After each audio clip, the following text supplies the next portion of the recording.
Mr. Joseph was simply holding up well. He was in good shape and there was no sign that he would be leaving this world anytime soon.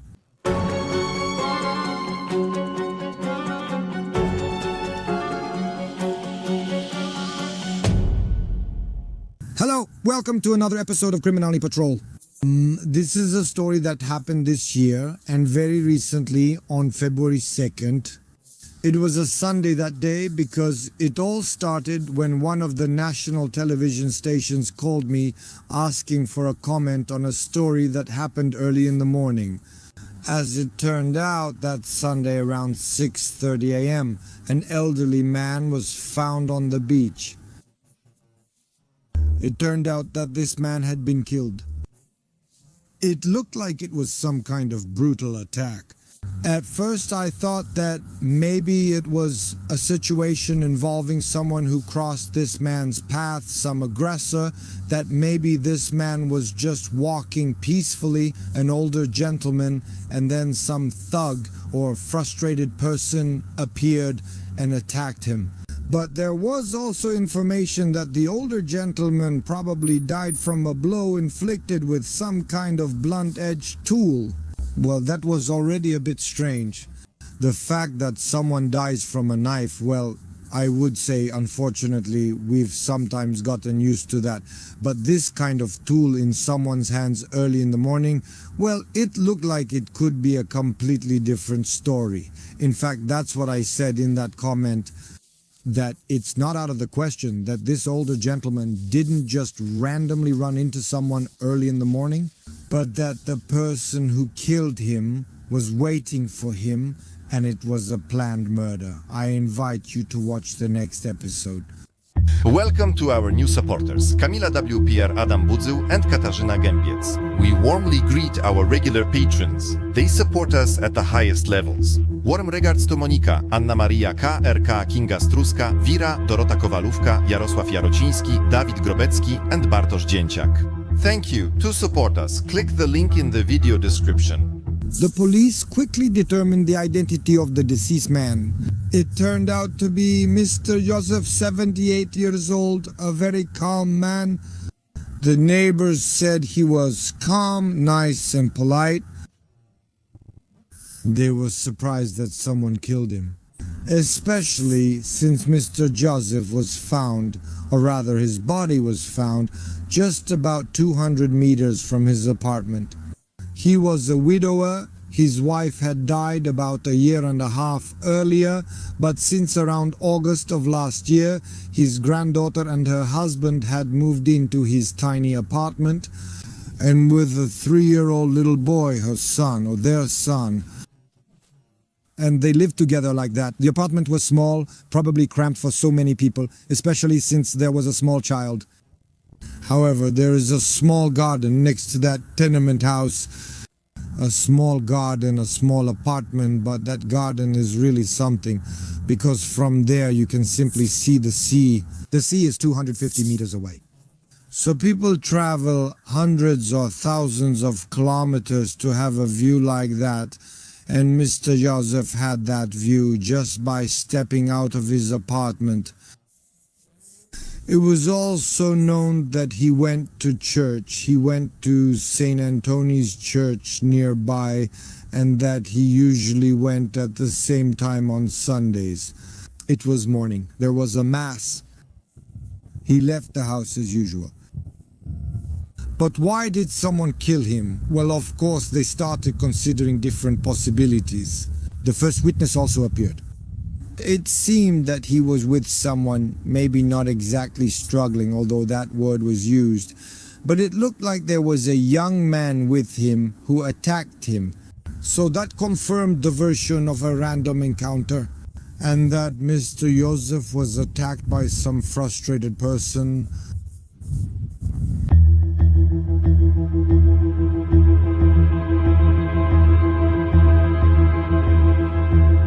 Of course, an investigative team and technicians arrived at the scene. The inspection began. It was immediately clear that someone had simply beaten Mr. Joseph to death. There were blows, a dozen or so blows to the head in total. Well, the one who delivered the blows. He delivered them so that just to kill, yeah, that's a bit strange too. There was also that suggestion again that the tool was strange. Well, it was some kind of meat tenderizer. Normally nobody walks around with a tool like that. As I said, a knife is entirely different. But a meat tenderizer, a tool like that could just be funny if someone showed it.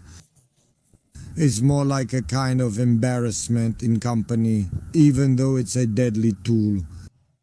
So it was strange that someone had that kind of meat tenderizer with them early on a Sunday morning, and everything pointed to it again. And this version seemed more and more likely that Mr. Joseph's death, the attack on his life, was not accidental. As I said, Mr. Joseph was a widower. He lived together with his granddaughter Angelika and her husband Kamil. There's also Christian, that's the little 3-year-old boy. They all lived together in this apartment. It was also the case that Angelika, who didn't have her own apartment, the granddaughter, asked her grandfather around the middle of last year if she could live with him. Probably Mr. Jose wasn't completely happy about it. Whether he was happy or not, he probably didn't have another choice. He knew his granddaughter was struggling with problems, that she didn't really have money, not much at all, and had nowhere to live, so he agreed for them to live together. And she moved in with him sometime in August of that year. Practically right away, some problems and troubles started. Well, Angelika said that it's hard to live with Grandpa, that there are problems.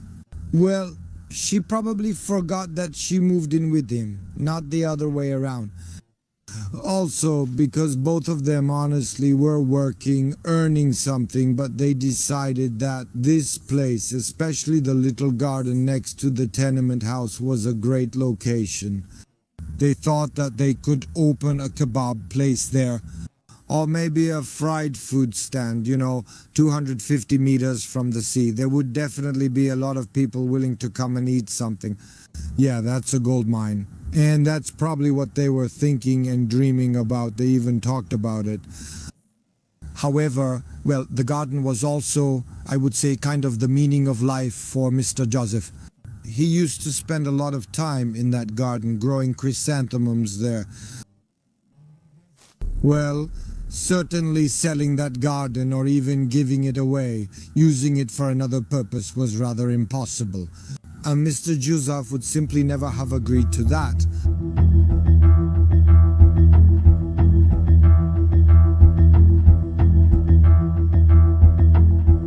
Angelika, 25-year-old Angelika, Mr. Joseph's granddaughter, is quite an interesting character. She has long red hair and was raised by her mother. She had many tattoos. They were images of a raven, also on her chest, a skeleton, that kind of symbolism. She dressed in black. She listened to heavy music. Also, in the environment she was in, she was supposedly called the Black Raven. Some people also said that she was noisy, loud, that, well, she kind of dominated others. That, well, in every group she appears in, she has this dominant role. Some people also said about her that she's the goth of goths. Tomasz Beksiński showed it in his broadcast. And do you remember we did an episode about Zdzisław Beksiński, the famous painter who was murdered by two boys, a 19-year-old and a 16-year-old. That's also, I would say, quite a colorful story. Tomasz Beksiński himself, I would say, was a very talented guy, a radio host who also translated many texts into Polish from English. He committed suicide himself because he was disappointed with this world. That was also his kind of manifesto, which he basically delivered at the end on the radio waves. But going back to Angelika, she worked for a while as a waitress. She also worked at an ice cream factory near Gdansk. By chance in Krakow, she met Kamil, her future husband. Kamil also comes from Małopolska, actually from Piwniczna Zdrój. He was working here in Krakow in one of the Indian restaurants. That's where he met Angelika, and they decided to go through life together, so to speak. Soon they had a son. They ate, I would say, moderately, rather poorly. They struggled with problems, sometimes financial, sometimes with a lack of housing. So, when Grandpa became a widower, it was an opportunity for them to move in with him.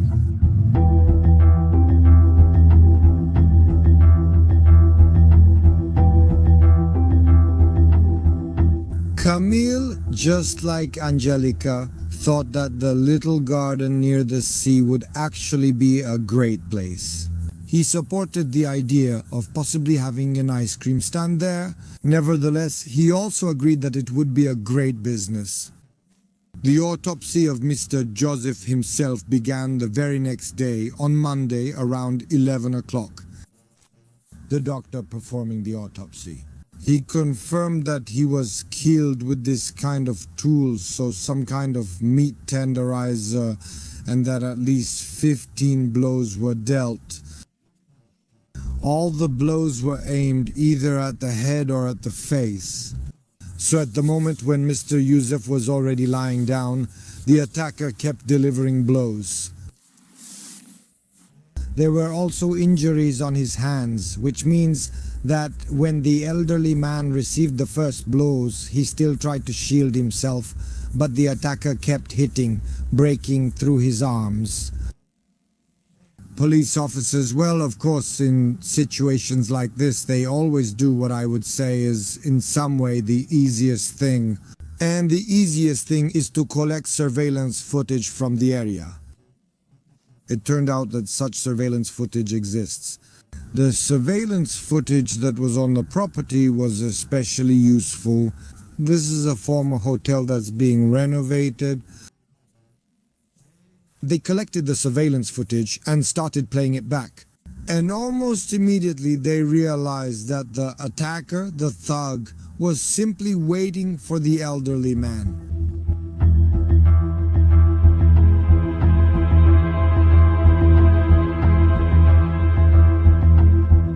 Well, the surveillance footage that was secured at the renovated guest house was especially useful. It was clear that the thug was simply waiting for Mr. Joseph.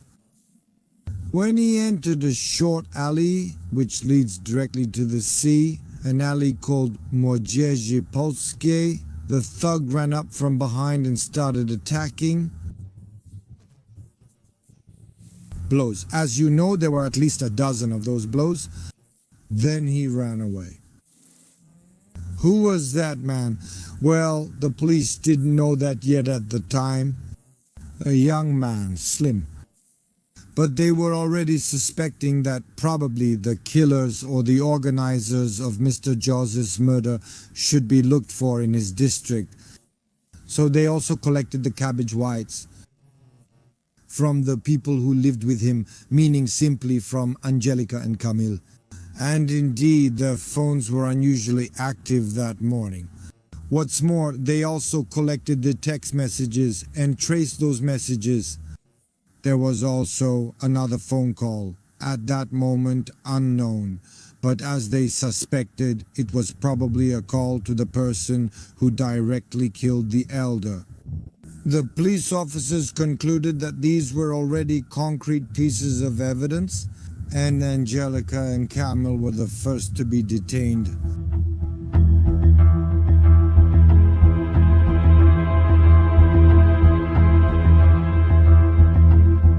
There was one more recording.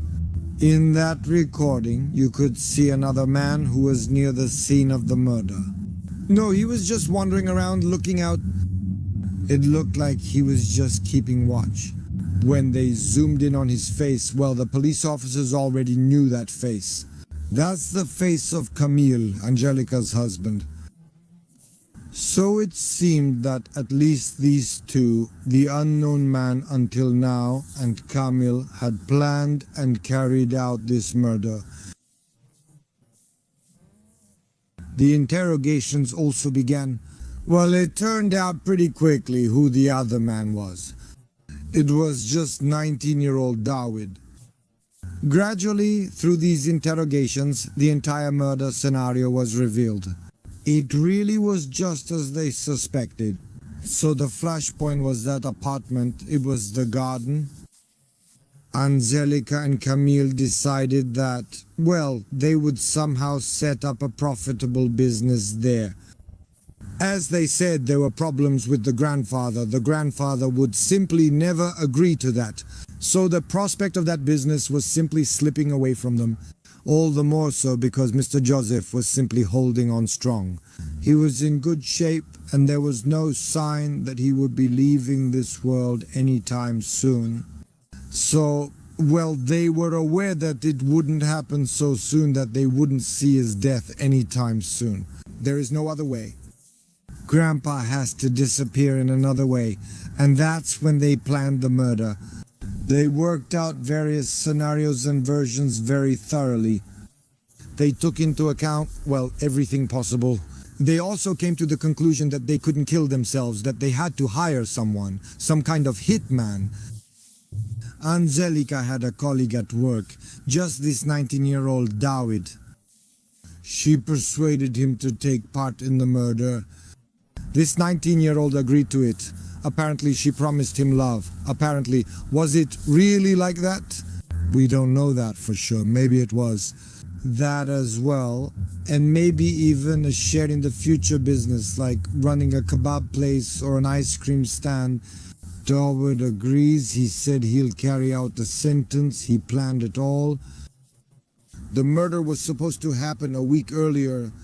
It was supposed to be the last Sunday of January, but David got sick then. He wasn't in shape. So the whole murder was postponed to the next week, which was February 2nd.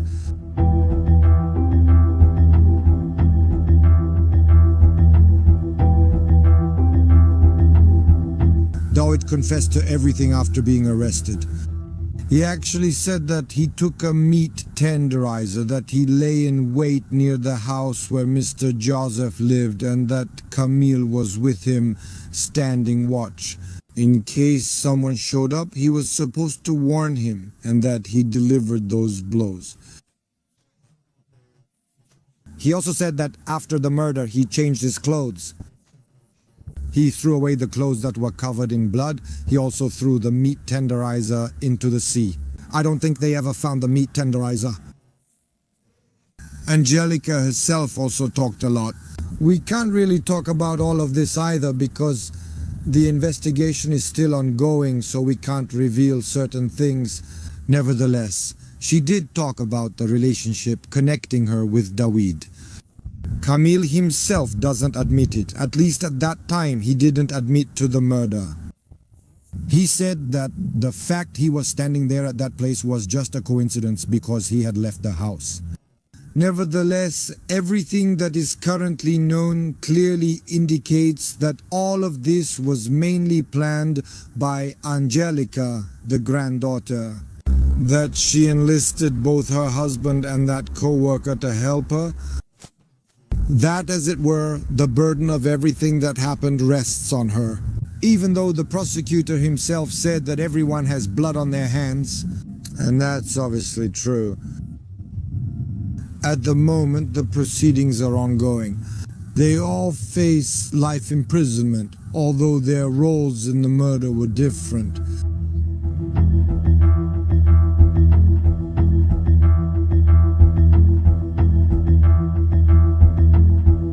Well, in a way, the 3-year-old son of Angelika and Kamil is also a victim of all this.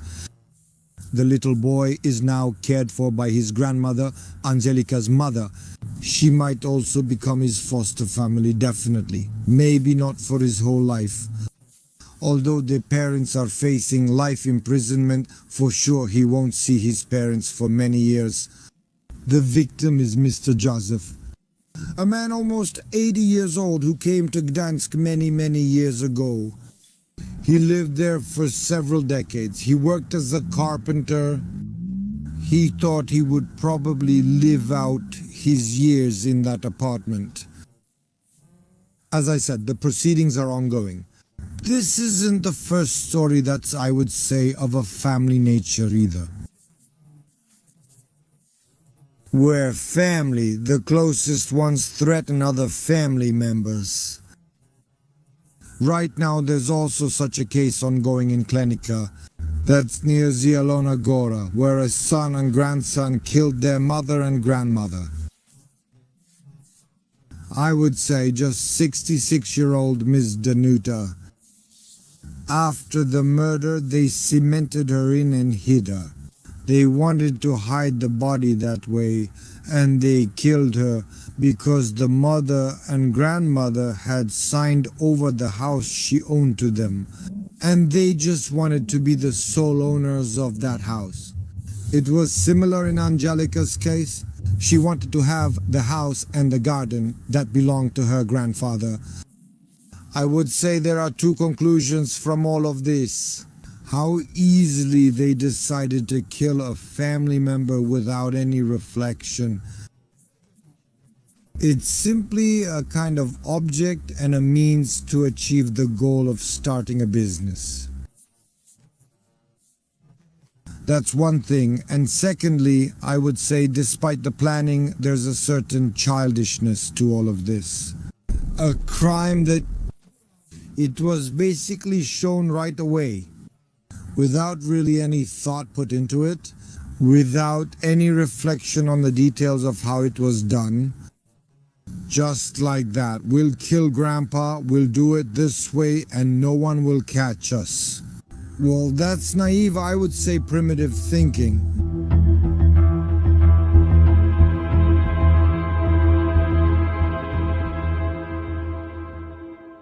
Also, in these kinds of situations, when this type of murder happens, you have to take into account that the police always consider that the closest family members could be among the suspects. Well, that's because in Poland, most often, murder is still committed within the family circle. It's the closest ones, often people who are acquaintances. But it's people from the immediate surroundings who are behind such a murder. Sometimes, of course, these suspicions are hurtful. Often, the police officers don't talk about it at all. But they always take it into account, and that's it for this episode. Of course, subscribe to our channel, and of course, take care. We welcome our new supporters, Kamila WPR Adam Budzył and Katarzyna Gębiec. We warmly greet our regular patrons at the highest levels of support. Mona Monika, Anna Maria KRK, Kinga Struska, Wira, Dorota Kowalówka, Jarosław Jarociński, Dawid Grobecki and Bartosz Dzięciak. We sincerely thank you. If you want to support us, click the link in the description below the video.